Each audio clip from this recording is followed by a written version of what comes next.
a small nation on the edge of Europe, became the birthplace of explorers who crossed the unknown world. A kingdom that rose, fell, and rose again, surviving empires, earthquakes, dictatorships, and revolution. This is the extraordinary story of Portugal, from ancient tribes to the modern world. Prehistoric Iberia and the earliest foundations of Portugal, thousands of years before Portugal existed, before kings, explorers, and empires. The land at Europe's far western edge was home to ancient peoples who laid the earliest foundations of Portuguese identity. This region, shaped by the Atlantic winds, rugged mountains, and fertile river valleys, would one day become the nation of Portugal. The story begins more than 30,000 years ago. Early humans migrating across Europe settled in the region that is now northern and central Portugal. They hunted animals, gathered wild plants, and lived in small groups that moved with the seasons. Their tools were crafted from stone, bone, and wood. Their lives were simple, but their connection to the land was deep. Over time, they began to develop culture. Cave art, carvings, and burial traditions reveal a people with spiritual beliefs, rituals, and stories long lost to time. River valleys like the Tagus and Douro supported abundant wildlife, providing everything needed for survival. Around 6,000 years ago, the most significant transformation in early Portuguese history began. Agriculture arrived. For the first time, communities settled permanently. They planted wheat and barley, raised sheep and goats, and built homes from stone and clay. Farmers replaced nomads. Villages replaced small camps. Society began to change.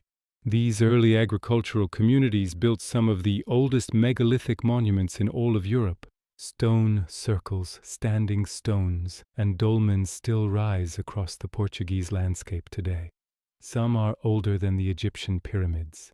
They served as burial chambers, ceremonial centers, and astronomical markers, proving that these early societies possessed advanced knowledge and social organization. By the first millennium before Christ, a new cultural wave arrived, the Celts. These Indo-European tribes migrated into Iberia and blended with the native peoples, forming the Celtic Iberian cultures that dominated the northern and central parts of Portugal. They built fortified hill settlements, known as castros, with stone houses arranged in circular patterns. Many of these ancient hill forts still crown Portuguese mountaintops today. Celtic Iberians were skilled metalworkers, producing weapons, jewelry, and tools. They practiced warrior traditions, worshipped nature, and valued independence. Their cultural strength and resilience would later shape the identity of the region. Meanwhile, along the southern coast, a different world was emerging. Phoenician, Greek, and later Carthaginian traders arrived by sea, establishing small trading posts. They brought pottery, winemaking, advanced tools, and early writing systems. In return, they traded with the native peoples for metals, fish, and salt. These early maritime connections introduced Portugal to the wider Mediterranean world. Long before Portuguese explorers crossed oceans, ancient sailors had already recognized the importance of Portugal's Atlantic coastline.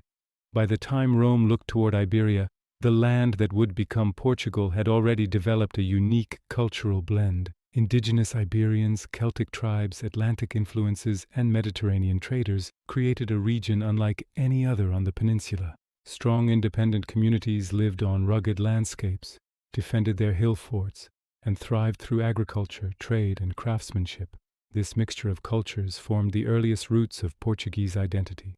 The land was not yet a nation, but the seeds of a distinct civilization had been planted.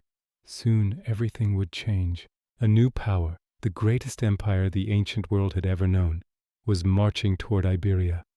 Rome was coming, and Portugal's next chapter was about to begin. Romans, Suebi, and Visigoths, the shaping of a region. 138 BC, 711 AD. The arrival of Rome was not just a conquest, it was a transformation. Beginning in 138 BC, Roman legions pushed into western Iberia, determined to bring the region under the control of the expanding empire. But they did not walk into empty land. They faced Celtic Iberian tribes who defended their hill forts fiercely, resisting Roman rule for decades. The battles were long and brutal. Mountainous terrain favored the defenders, and Rome struggled to impose order. Yet slowly, through military strength and strategic alliances, Roman influence spread.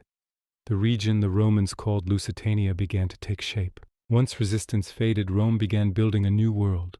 Roads carved across the landscape, connecting distant settlements. Bridges, aqueducts, and fortified towns rose from the earth. Latin replaced native tongues and became the basis for the Portuguese language. New laws, new customs, and new agricultural methods reshaped daily life. The city of Olisipo, the future Lisbon, thrived as a major port. Trade flourished, bringing goods from across the empire. Wine from Italy, olive oil from Hispania, and ceramics from all corners of the Roman world. Urban life took root. Amphitheaters, public baths, and forums became symbols of Roman civilization in Portuguese lands. Under Roman rule, the region experienced centuries of relative stability and prosperity, but no empire lasts forever. By the 3rd century AD, Rome was weakening. Internal conflicts, economic troubles, and invasions at its borders began to erode its power. In 409 AD, the cracks finally opened. Barbarian tribes from the north swept into Iberia, reshaping the political landscape forever. Among them were the Suebi, a Germanic tribe that seized control of the northwest. In the year 411, they established one of the first independent kingdoms within the former Roman territories, the Kingdom of the Suebi, centered in what is now northern Portugal and Galicia. The Suebi introduced new social structures and new political frameworks. They ruled from Braga, making it their capital, and their kingdom became one of the earliest seeds of an independent political identity in the region. Their laws, tribal traditions, and Germanic customs mixed with the lingering Roman influence, creating the earliest outlines of medieval Portugal. But their time in power was not eternal. As the 6th century began, another Germanic group rose to dominance, the Visigoths. Based in Toledo, they conquered the Suebi kingdom in 585 AD, bringing northern Portugal under Visigothic control. Under the Visigoths, Christianity became the dominant force in society. Churches were built, bishops gained influence, and religious structures began to unify the region culturally. Rome's legacy blended with Germanic traditions, shaping the early medieval character of the land. For more than a century, the Visigoths ruled. But by the early 700s, their kingdom was weak, divided by internal struggles and political rivalries. A new power rising from North Africa saw opportunity in Iberia.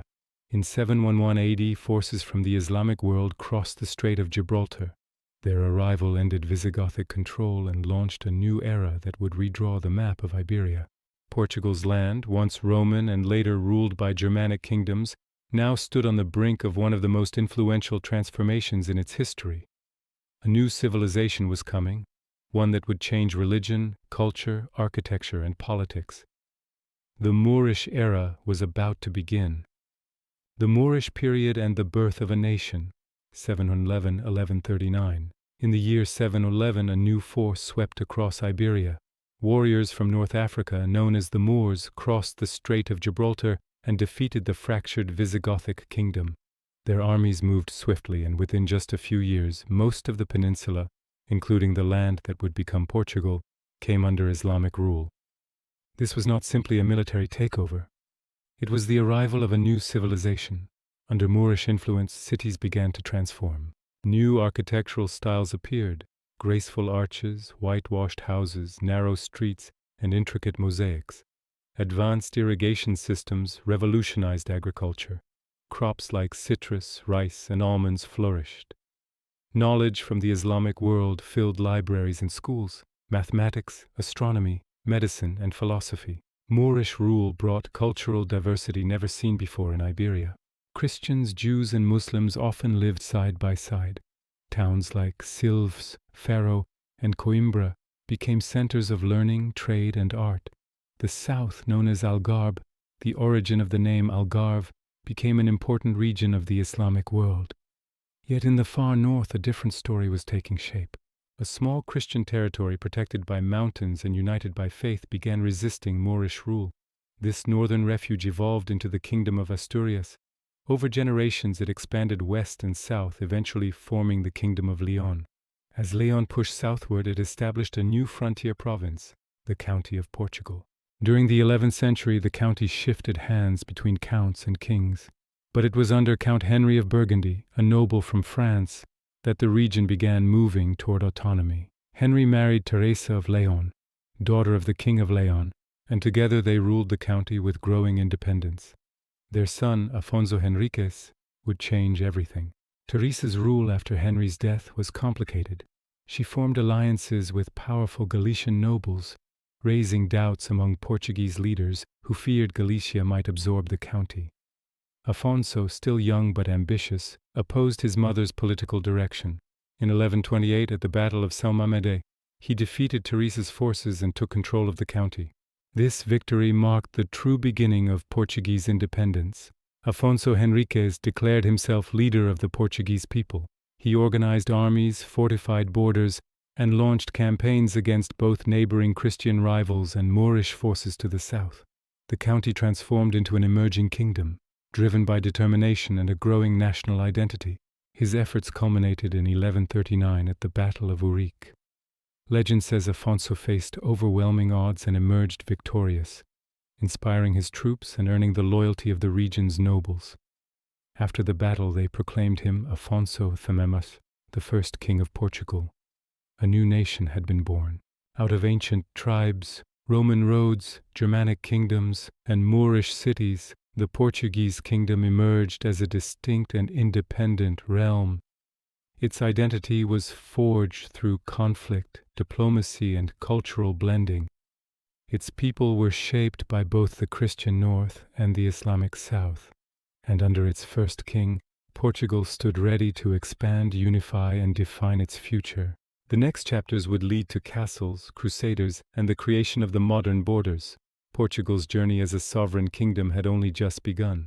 The Moorish period and the birth of a nation, 711–1139. In the year 711, a new force swept across Iberia. Warriors from North Africa, known as the Moors, crossed the Strait of Gibraltar and defeated the fractured Visigothic kingdom. Their armies moved swiftly, and within just a few years, most of the peninsula, including the land that would become Portugal, came under Islamic rule. This was not simply a military takeover. It was the arrival of a new civilization. Under Moorish influence, cities began to transform. New architectural styles appeared: graceful arches, whitewashed houses, narrow streets, and intricate mosaics. Advanced irrigation systems revolutionized agriculture. Crops like citrus, rice, and almonds flourished. Knowledge from the Islamic world filled libraries and schools: mathematics, astronomy, medicine, and philosophy. Moorish rule brought cultural diversity never seen before in Iberia. Christians, Jews, and Muslims often lived side by side. Towns like Silves, Faro, and Coimbra became centers of learning, trade, and art. The south, known as Algarve, the origin of the name Algarve, became an important region of the Islamic world. Yet in the far north, a different story was taking shape. A small Christian territory protected by mountains and united by faith began resisting Moorish rule. This northern refuge evolved into the Kingdom of Asturias. Over generations it expanded west and south, eventually forming the Kingdom of Leon.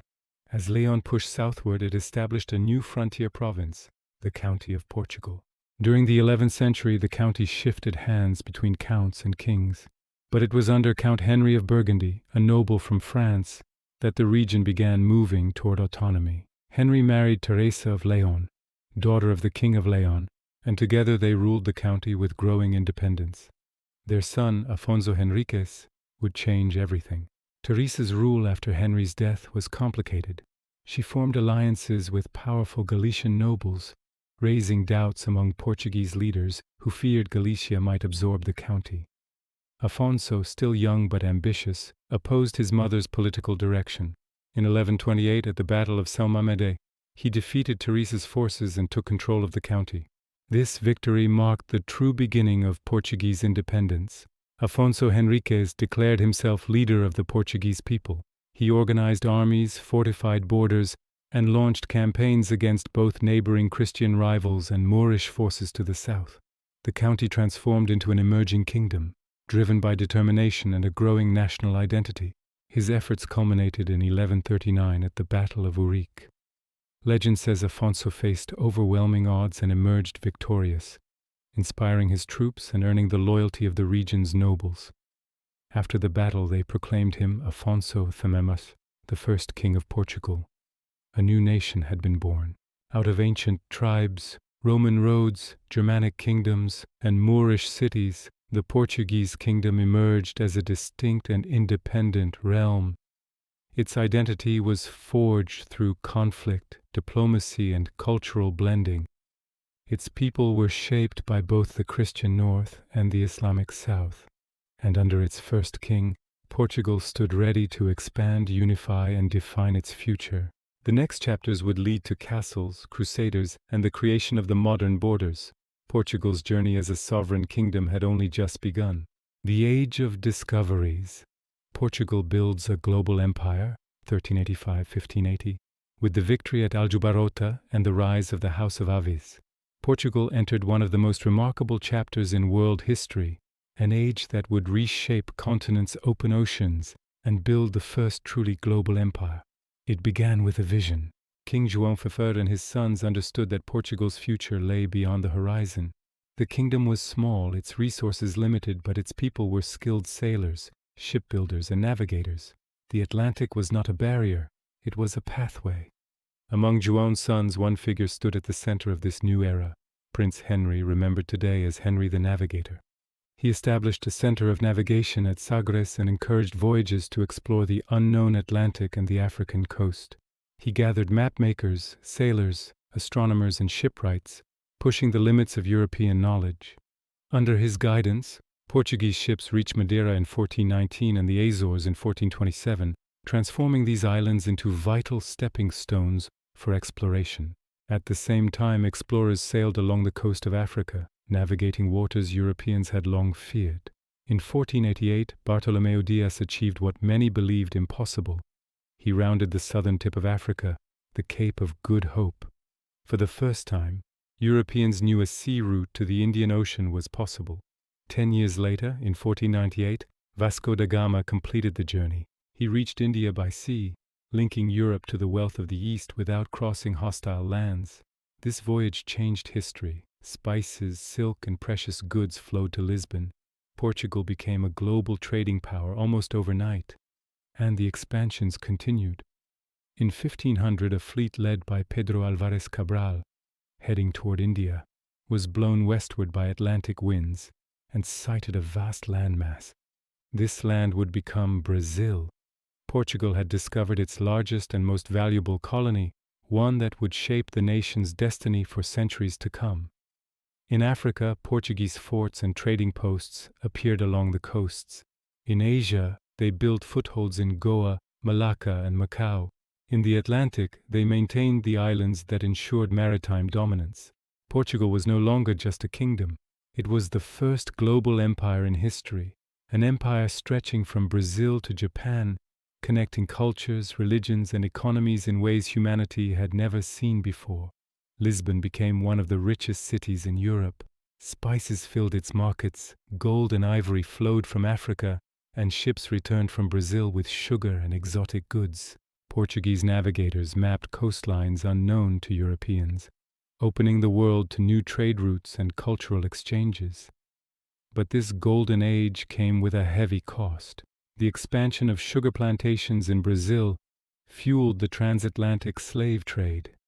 Millions of Africans were forcibly taken from their homes, transported in brutal conditions, and enslaved in the colonies. This tragedy became deeply intertwined with Portugal's imperial wealth. By the mid-16th century, the empire was vast, wealthy, and influential, yet strains were beginning to show.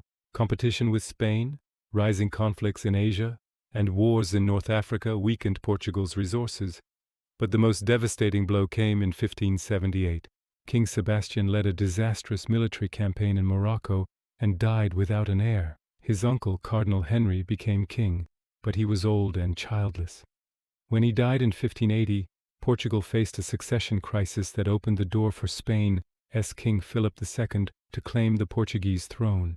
After centuries of independence and global expansion, Portugal stood on the edge of losing its sovereignty once again.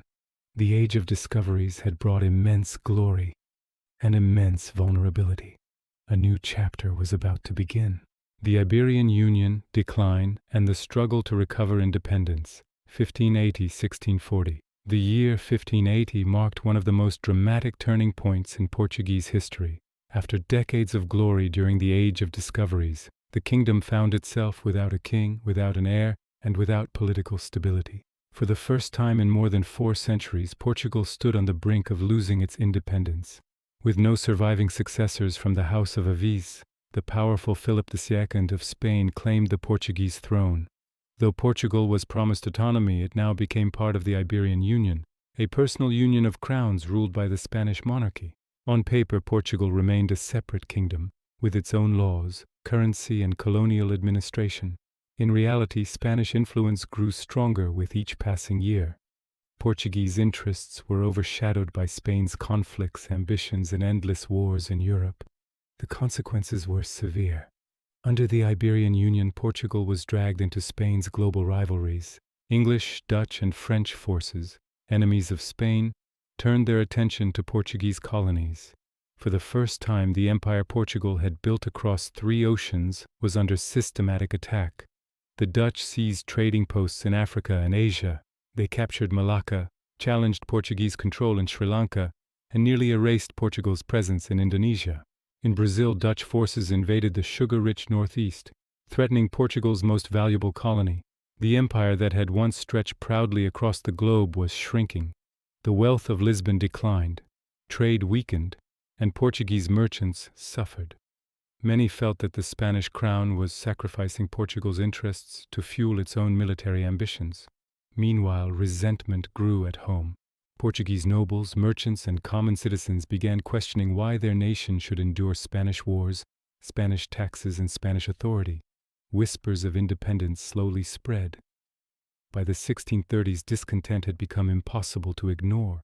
Spain, exhausted by conflicts in Europe and facing revolts in Catalonia, could not afford to lose control of Portugal, but neither could it tighten its grip without provoking rebellion. In 1640, everything changed. On December 1st, a group known as the Conspirators of 1640, composed of nobles, clergy, and influential citizens, launched a decisive uprising in Lisbon. The revolt was swift. Spanish officials were overthrown, the viceroy was expelled, and the rebels proclaimed a new king, João, Duke of Braganza. He became King João IV, the founder of the Braganza dynasty. With this declaration, Portugal reclaimed its independence after 60 years of foreign rule. But independence came at a cost. Spain refused to accept the loss and launched a long war to retake Portugal. For 28 years, Portugal fought fiercely, in battles along the border, in fortresses, and in diplomatic arenas across Europe. Despite the challenges, the Portuguese held their ground.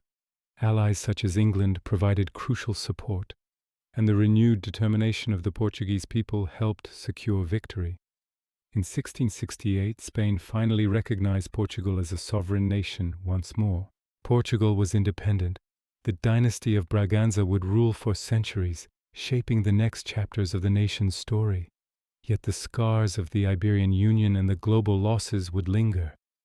Portugal had regained its freedom, but much of its empire had been weakened. The world around it was changing fast. New powers were rising, new wars were coming, and global competition for territories was intensifying. The empire would continue, but the golden age was over.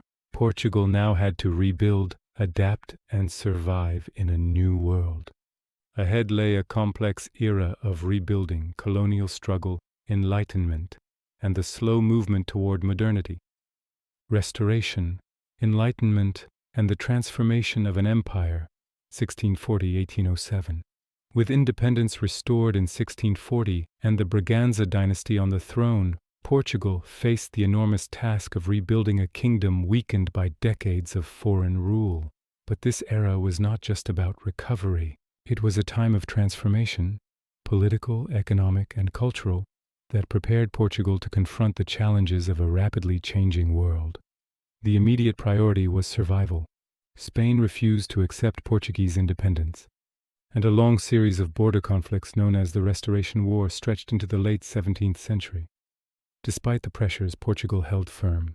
Alliances with England, internal unity, and strong leadership from the Braganza monarchs helped secure victory. Finally, in 1668, Spain formally recognized Portugal as an independent nation, yet the cost had been high. Much of the empire needed restoration. Trade routes were unstable, colonies had been lost or damaged, and the economy struggled.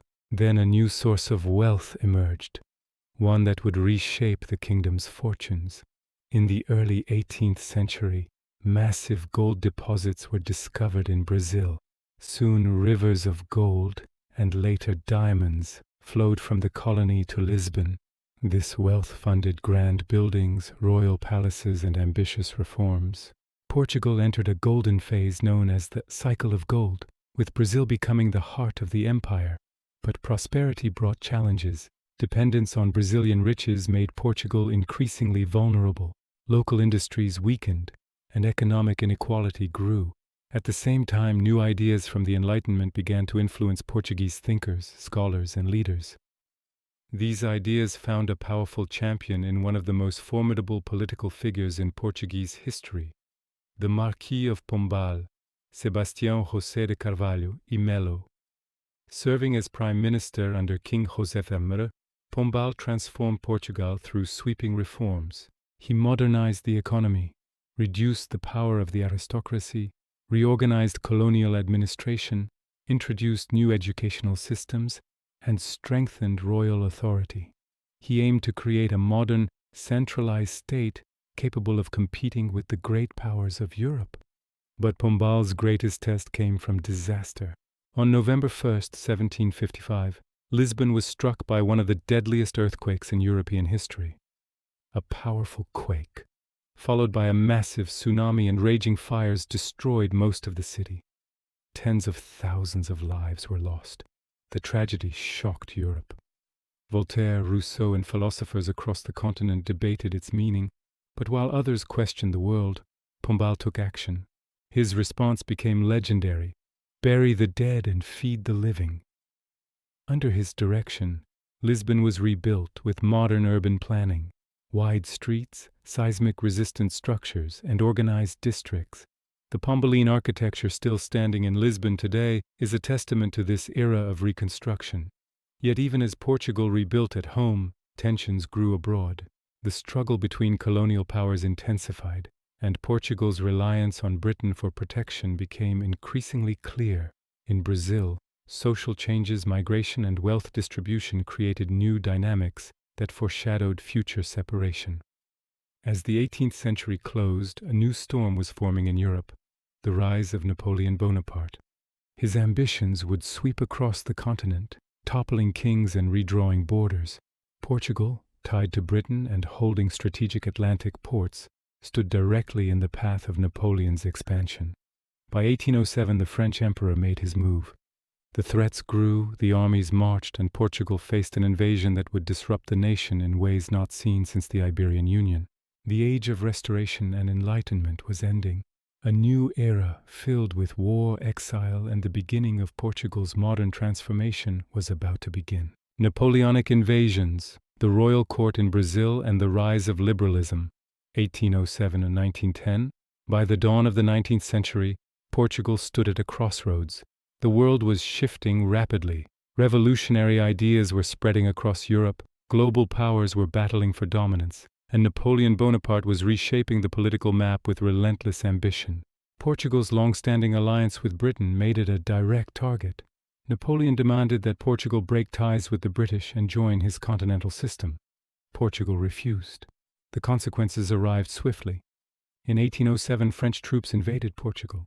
With enemy armies marching toward Lisbon, the Portuguese royal family made a historic decision, one unmatched in European history. They abandoned Europe entirely. Escorted by the British Navy, the entire royal court, thousands of nobles, officials, and servants, fled across the Atlantic to Brazil. For the first time, a European empire moved its capital to the New World. Rio de Janeiro became the heart of the Portuguese monarchy. The colony was elevated to the status of a kingdom, forming the United Kingdom of Portugal, Brazil, and the Algarves. Brazil transformed overnight. Ports opened to global trade, schools and institutions were founded, and the city became a thriving royal capital. Meanwhile, in Portugal, the French occupation led to widespread suffering and destruction. But resistance grew. With British military support, the Portuguese fought back, driving out the French in a series of campaigns that became known as the Peninsular War. By 1811, the invaders were gone. Portugal was free, but its reality had changed forever. The country began to experience a powerful new tension. The monarchy was in Brazil, and Portugal was left leaderless at home. In 1820, the people demanded change. A liberal revolution erupted in Porto, spreading across the country. Citizens and military leaders called for a constitution, for political reform, and for the king to return. Under pressure, King João VI sailed back to Lisbon in 1821, leaving his son Pedro behind to govern Brazil. But Brazil had transformed. It had its own identity, its own ambitions, and its own desire for autonomy. When the Portuguese parliament attempted to reassert control over the colony, Pedro refused. On September 7, 1822, he declared Brazil's independence and became Emperor Pedro X. Portugal had lost its wealthiest and largest colony, a turning point that reshaped the empire. Back in Portugal, political turmoil deepened. The struggle between liberal constitutionalists and conservative absolutists ignited a bitter conflict known as the Liberal Wars. For years, the country was torn by internal strife, brother against brother, ideology against ideology. In 1834, the liberals emerged victorious, establishing a constitutional monarchy. The old absolutist order was gone. Portugal entered a new era marked by gradual modernization, industrial development, and parliamentary politics, but challenges remained. Economic struggles, social inequality, and political instability persisted throughout the 19th century. Rotating governments, uprisings, and corruption eroded public trust in the monarchy. Meanwhile, Portugal's colonial ambitions in Africa grew. As European powers carved up the continent, Portugal sought to expand into Angola and Mozambique. But competition with Britain, France, and Germany limited its aspirations, leading to diplomatic tensions that revealed Portugal's weakened international position. By the early 20th century, the monarchy was fragile. King Carlos V attempted reforms but faced fierce opposition. In 1908, the king and his heir were assassinated in Lisbon, a shocking moment known as the regicide. His surviving son, Manuel II, became king, but the monarchy had lost its authority. Economic hardship, political factions, and public dissatisfaction mounted. On October 5, 1910, a revolution erupted in Lisbon. The monarchy collapsed, and Portugal was declared a republic. The era of kings had ended. A new and uncertain age, filled with hopes, conflicts, and dramatic transformation, was beginning. Ahead lay the First Republic, dictatorship, colonial wars, and the long road to democracy.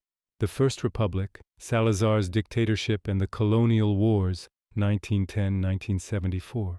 The dawn of the Portuguese Republic in 1910 arrived with a wave of hope. For the first time in centuries, Portugal imagined a future free from monarchy, a future shaped by democracy, progress, and modern ideals. But the reality proved far more complex. The First Republic was born unstable. Governments rose and fell with alarming speed. In just 16 years, Portugal saw 45 different administrations, countless coups, and unending political infighting. Economic hardship spread, inflation soared, and the public grew exhausted. Yet the world kept turning. Portugal entered World War I on the side of the Allies. Thousands of Portuguese soldiers went to the front lines in France and Africa. Many never returned. The war strained the nation's fragile economy and deepened its internal divisions. By the 1920s, frustration with the Republic reached its breaking point. On May 28, 1926, the military launched a coup, ending the First Republic and establishing a dictatorship.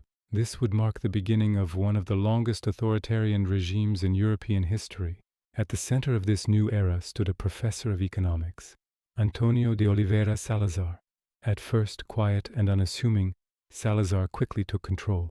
In 1932, he became prime minister and soon transformed Portugal into a tightly controlled authoritarian state known as the Estado Novo, the new state. Under Salazar, political parties were banned. censorship became absolute. Opposition voices disappeared into prisons, exile, or silence. Portugal was reshaped into a disciplined, conservative, and deeply nationalistic society. Salazar promised stability, and for many years he delivered it. Budgets balanced, foreign debt declined. The government imposed strict order after decades of chaos, but stability came at a cost: freedom. As Europe plunged into World War II, Salazar kept Portugal officially neutral. Even so, the country played a strategic role. The Allies used the Azores for air and naval operations, a quiet but essential contribution to the war effort. After the war, as Europe rebuilt with democracy and prosperity, Portugal remained frozen in time. While neighboring nations modernized, Salazar's regime clung to tradition, isolation, and rigid control. But one issue overshadowed all others: the colonies. While Europe dismantled its empires, Portugal refused. Angola, Mozambique, Guinea-Bissau, Cape Verde, São Tomé and Príncipe, and East Timor. For Salazar, these territories were not colonies, but integral parts of the Portuguese nation. In the 1960s, a wave of independence movements swept across Africa. Portugal responded not with negotiation, but with war. The colonial wars began, brutal, long, and draining. Guerrilla movements fought for independence in Angola, Mozambique, and Guinea-Bissau. Portugal sent thousands of young men to fight, many never to return. The cost of the wars devastated the economy. The people grew weary. The young refused to accept a future defined by endless conflict. Meanwhile, Salazar, the architect of the Estado Novo, suffered a stroke in 1968. He was quietly replaced by Marcelo Caetano, but the regime remained the same: authoritarian, inflexible, and disconnected from the modern world. By the early 1970s, the pressure was overwhelming. Portugal was isolated internationally, financially exhausted, and socially fractured. A new generation of officers, many shaped by years of colonial warfare, began to question everything. They formed the Armed Forces Movement, a group determined to end the regime that had dragged the country into unwinnable wars. Their movement would ignite one of the most peaceful and extraordinary revolutions in world history. A revolution carried not by force but by flowers. The Carnation Revolution, the end of empire, and the birth of modern Portugal, 1974-2025. By the early 1970s, Portugal stood on the edge of collapse. An aging dictatorship clung to power. 3 colonial wars drained lives, money, and hope. Young soldiers returned from Africa, disillusioned, exhausted, and determined to change their future. On the morning of April 25, 1974, that change finally came. In the quiet hours before sunrise, military units moved into Lisbon. Radio broadcasts carried coded messages signaling the start of a peaceful uprising. Among them was a song, Grandola Vila Morena, banned by the dictatorship, now echoing across the nation. It was the sound of freedom. As tanks rolled through the city, something extraordinary happened. Ordinary citizens filled the streets, not in fear but in celebration. Florists, opening their shops early, handed out red carnations. People placed them in the soldiers' guns. A revolution had begun, without bloodshed. By evening, the dictatorship that ruled Portugal for nearly half a century had fallen. The world would remember this day as the Carnation Revolution, a symbol of peace, unity, and the power of hope. But the revolution was only the beginning. Portugal now faced the challenge of rebuilding itself from the ground up. Political parties emerged overnight. Debates over the future were intense. There were strikes, protests, and moments of uncertainty. Yet through this turbulent path, Portugal forged a new identity, democratic, free, and focused on the future. The next major step came in 1976, when Portugal approved a new constitution, enshrining civil rights, social protections, and parliamentary democracy. With it came a promise: never again would authoritarianism define the country. At the same time, Portugal began addressing another monumental issue, the colonial wars. Within months, independence was granted to African territories, including Angola, Mozambique, Guinea-Bissau, Cape Verde, and São Tomé and Príncipe. A Portuguese empire that stood for centuries came to an end. The nation turned inward, focusing on rebuilding its society and economy. Throughout the 1980s, Portugal modernized rapidly. New infrastructure transformed the country. Tourism expanded. Foreign investment grew. A key milestone came in 1986, when Portugal joined the European Economic Community, the future European Union. Membership accelerated progress. Roads, schools, hospitals, and industries flourished. Generations who once faced poverty now saw opportunity. Portugal stepped firmly into the modern age. The 1990s brought stability and cultural renaissance. Portuguese cities revived. Expo 98 showcased a confident, forward-looking nation. Lisbon became a gateway between Europe, Africa, and the Atlantic world. The early 2000s continued this momentum, but not without challenges. The global financial crisis hit Portugal hard. Austerity measures, unemployment, and economic struggles tested the country once again. Yet slowly and steadily, Portugal recovered. By the late 2010s, the nation emerged as a global success story. Technology hubs grew in Lisbon and Porto. Tourism soared. Startups flourished. International events returned. Portugal became known for stability, safety, and beauty, a destination for innovation as much as for culture. And through it all, Portuguese identity endured. Its music, its traditions, its explorer's spirit, and its quiet resilience. As the world entered the 2020s, Portugal faced new challenges, from global pandemics to inflation and geopolitical tensions. But the foundations built after the Carnation Revolution remained strong: democracy, unity, and the determination to move forward. Today, Portugal stands as a nation transformed from empire to republic, from dictatorship to democracy, from isolation to global presence. It is a country shaped by centuries of struggle, discovery, and renewal. A nation whose story continues to evolve. A story of courage, of people standing together, and of a revolution carried not by violence, but by flowers.